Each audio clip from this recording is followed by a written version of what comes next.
நிக்காஹுக்கு முன்னாடி அந்த பெண் அல்லது அந்த ஆணோடு பேசுவது பழகுவது எல்லாமே இஸ்லாத்தில் ஹராம். பட் அவங்கள பத்தி தெரிஞ்சுக்காம எப்படி அந்த நபரை நிக்காஹ் செய்வது? ஃபர்ஸ்ட் திங், அதிகபட்சமாக என்ன பண்ற, சாப்பிட்டியா, அப்புறம் எத்தனை முறை கேட்டாலும் அந்த பெண்ணின் உள்ளத்தில் இருப்பதை அல்லாஹுவை தவிர வேற யாருக்கும் தெரியாது. எனவே நிக்காஹ் செய்யும் போது அல்லாஹுவின் மீது முழுமையான நம்பிக்கையோடு செய்யுங்கள். செகண்ட் திங், நம்ம என்னதான் வலவீசி தேடினாலும் அல்லாஹ் குர்ஆன்ல சொல்ற மாதிரி ஆல்ரெடி நமக்காக படைக்கப்பட்டவர்கள் நிச்சயமாக சரியான நேரத்தில் அல்லாஹ் நமக்கு கொடுப்பான். தேர்ட் திங், நமக்கு தான் அனுமதி இல்லையே தவிர ஃபேமிலி ஃப்ரெண்ட் சர்க்கிளை யூஸ் பண்ணி தாராளமா அவங்கள பத்தி தெரிஞ்சுக்கலாம்.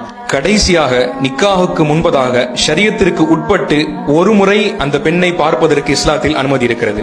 எனவே இறையச்சத்தோடு செயல்படும் போது நிச்சயமாக அந்த நிக்காஹுடைய வாழ்க்கையில் அல்லாஹ் பெரும் பரக்கத்தை தருவான். மறக்காம இந்த வீடியோவை நிக்கா பண்ண போற உங்களுடைய ஃப்ரெண்டுக்கு ஷேர் பண்ணுங்க. முஸ்லிம் வானொலி.